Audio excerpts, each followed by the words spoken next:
Kayong dalawa bilang isang katawan ang nagpa-promise sa inyong Creator. Siya yung gumawa sa inyo, siya yung nagmamayari sa inyo.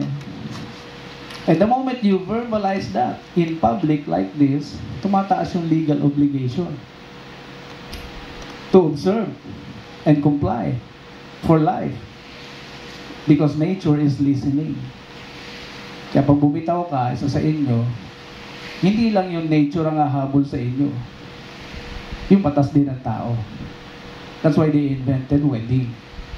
Para yung pirmahan ninyong dalawa, mapunta sa opisina ng gobyerno, at habulin kayo the moment na may isang sumuway sa sumpaan. Now, balik tayo sa perfect marriage. So, most Filipinos di na naniniwala. Testing mo kayo, testing lang. Sino naniniwala sa perfect marriage? Taas ang kamay. Wala nagtaas ang kamay. Ayun. Very good. Kasi best man. Naku, 3 tao lang. Naiintindihan nyo ba yung salitang perfect? Yung marriage, pwedeng naiintindihan nyo. Mas ipapaunawa ko later on. The question is, do you understand the meaning of perfect? If you Google that, kasi pinag-aralan ko baka naman dito yung problema, baka hindi natin naiintindihan yung meaning ng perfect.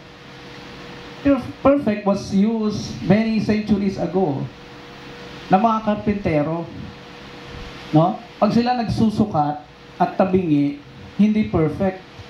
Kasi may drawing yan Every product na ginagawa ng designer or whoever, merong design. So pag yan pumantay na, uy, perfect na. Doon nagsimula yung word na yan. So pinag-aralan ko, bakit nagsama yung perfect tsaka marriage? Yung pala ang meaning nun, pag yung kilos nyo sa isa't isa naka-align sa design ng marriage, perfect yung inyong marriage. Naka-align Pag sinabi ng Bible, nakita nyo, husbands, love your wives and do not be harsh to them. Mahalin ang wife. Hindi lang basta nakapirma ka. It denotes action. No? Love your wife. You have something to do. Papayag ka ba, Sherlyn, na pinakasalan na nga kita may pirma na nga ako Ano pa ba gusto mo? Diba? Alam mo naman na mahal mo ako. Mahal kita. Happy ka na ba doon?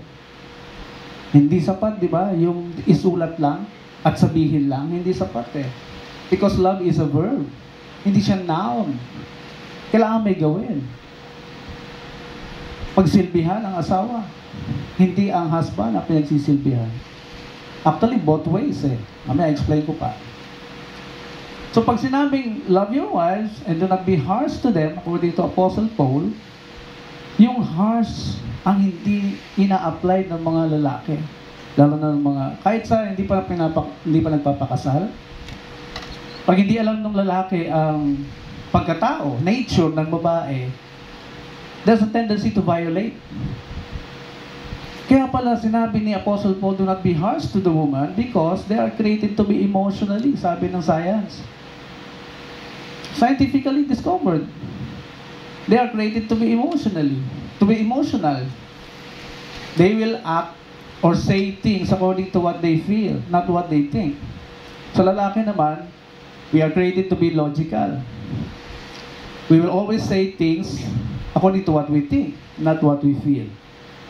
Ganon, no? Magkabaligtad.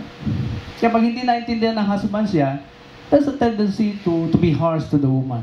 For example, nagluto si Charlene. First time. Ang unang reaction ni Chris, ang alat. Alat naman ito. Matutuwa ka, Charlene? Siyempre, hindi, di ba? At baka hindi ka na magluto. Di ba? Because that is harsh to the woman. Totoo naman, kahit nasabihin ng husband, totoo naman, nasasabi ako ng totoo bawal maging harsh nga sa babae. Di ba? Harsh sa kanila yun, kahit sabihin mo, ang taba mo naman. Harsh yun.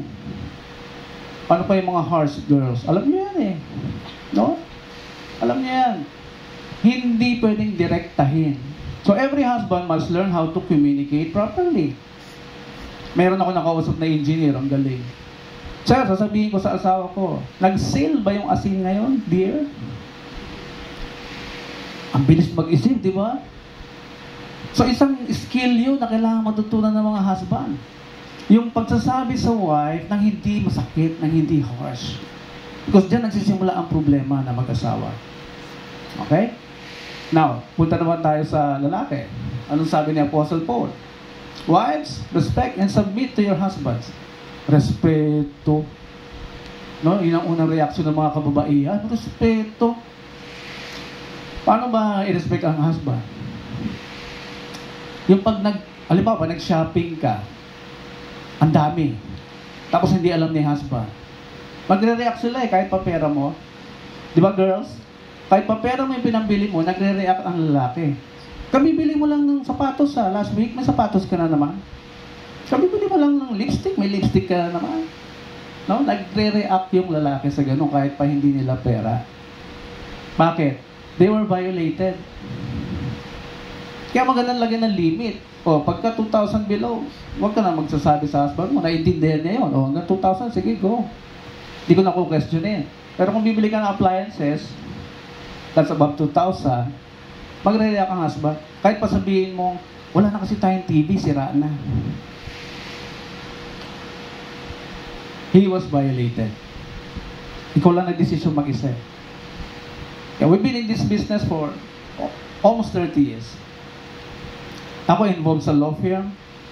I'm working with cases, family, marriage cases. At nakikita ko yung trauma and drama nila sa korte.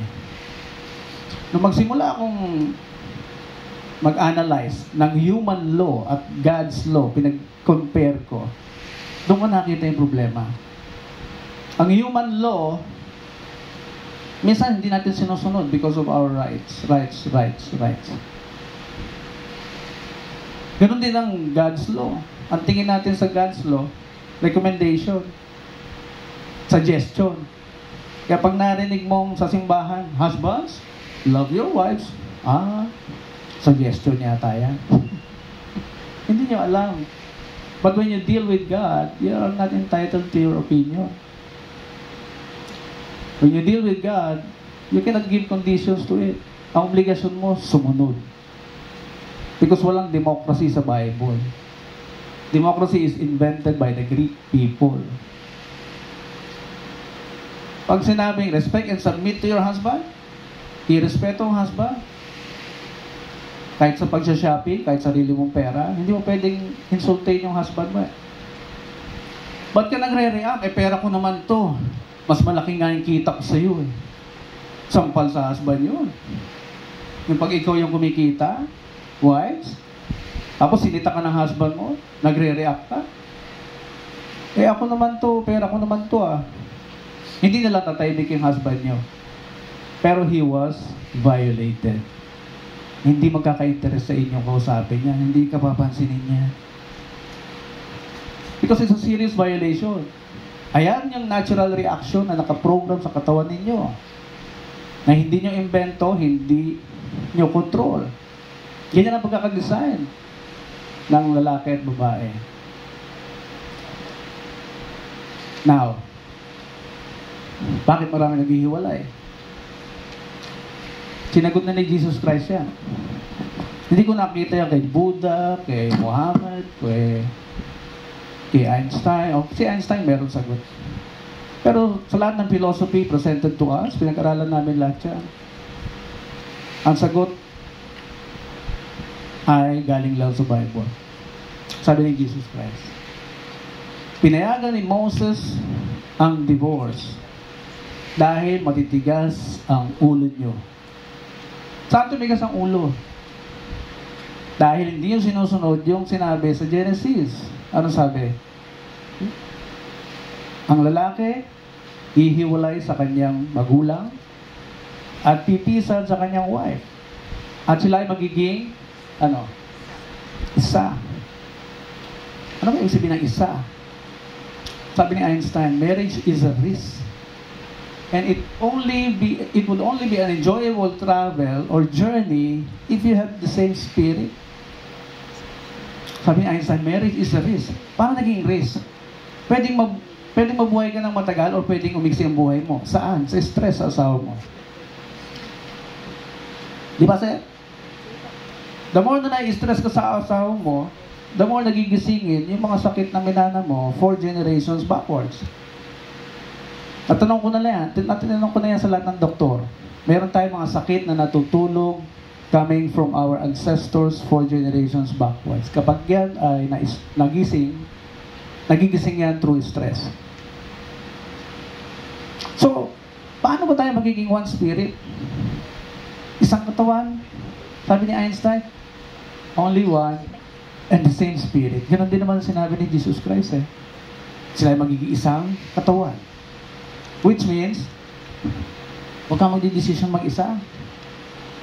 Ganon ka din. Chris, lahat ng desisyon mo, ikukonsulta mo sa asawa mo. Vice versa. Hindi mo susurprise yung asawa mo, uy dear, ano pala ako ha? Aalis pala ako ha?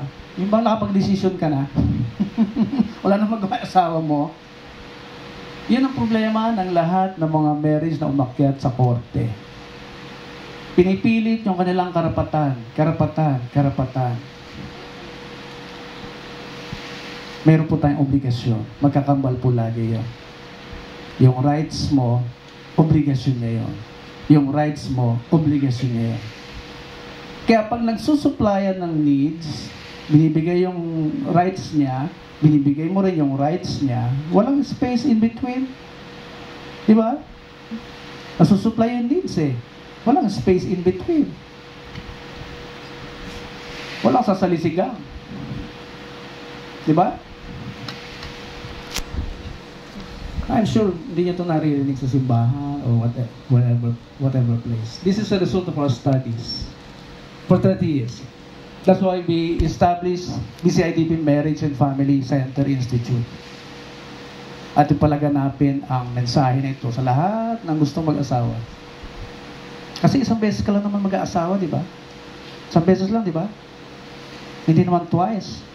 Hindi rin thrice. Kasi pag nag-asawa ka uli, yung mga iniwan mo, bad memories. Every mistake in your decision will create bad memories. Mas masarap i-enjoy ang memories, di ba? Good memories. Pagka tinignan mong picture nyo sa pamilya nyo, lahat puro happy, saya, nasa beach, kakainan, kakantahan. Di ba? Mas masarap i-cherish yun. Pag tayo tumanda na, puro happy memories. So ngayon, nawa na ako sa perfect marriage. Hindi pa rin. Dagdagan ko pa.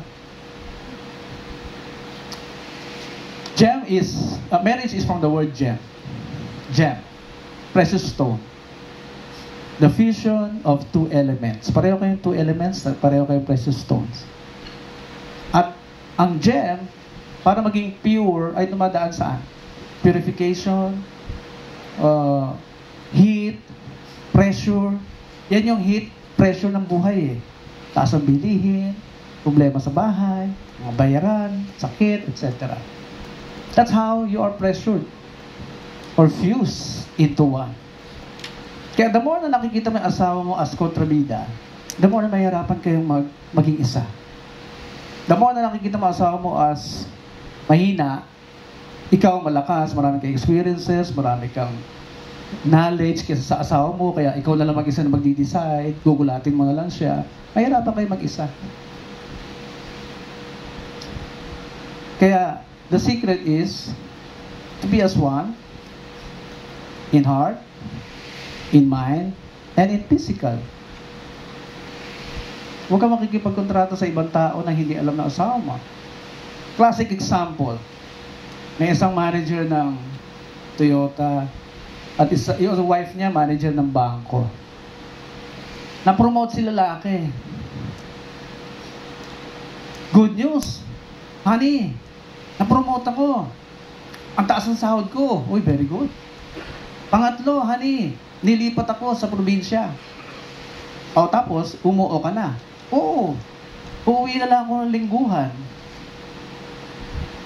Nagalit yung wife. Hindi na siya kinakausap. And a few weeks later, gusto na makipag-anal ng babae. Kaya din na rin namin makausap. Ayaw na makapagkasundo. Because Deciding alone is a violation. It's like a betrayal.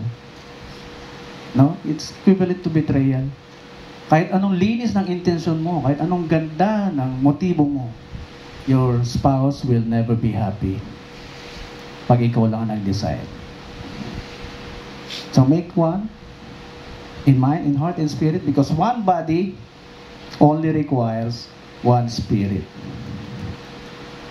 The next spirit, bad spirit na yun. Pag mayroong pumipilit, pumasok, bad spirit na yun. Isang spirit lang kailangan ng isang katawan. Do that, apply that, and you will surely enjoy your marriage. Alam niyo ba na pag-aralan na sa US, ang bawat mag-asawang tama ang ginagawa, lumalago ang buhay. Basta tama. Yung mayaman. Oo. Pero pag hindi pa kayo yumayaman ngayon, after 10 years, 15 years, 20 years, there's something wrong. Pag-aralan nyo na, paano nyo ba kausapin yung asawa nyo? Pag kinausap ko ba siya, may halong harsh words? Pag kinausap ko ba siya, iniinsulto ko ba siya? Kasi pag ganyan kayong dalawa, hindi baba ang Diyos sa inyong pamumuhay. Hindi automatic na pag may kinakasal, baba si Lord. Hindi. Hindi siya magdudwell sa unclean temple. Unclean temple. Yan yung katawan nyo eh. Diba? O pag unclean yan, lagi kayo nag-aaway, nagmumurahan, nagsisigawan, God will never dwell in your marriage. Pag naging clean na kayo, yung temple ninyo. Pag naging tama na yung salita nyo sa isa't isa, then God will lead your marriage. So don't expect God to run your marriage. It will start from you. It will start from you. Congratulations.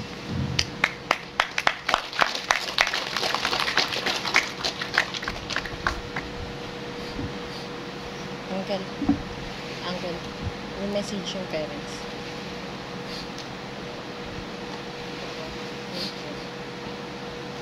May I now call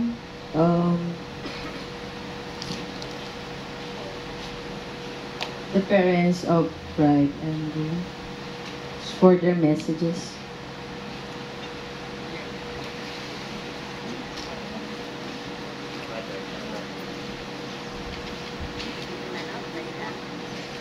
Ako na. Message to. Una po, siyempre,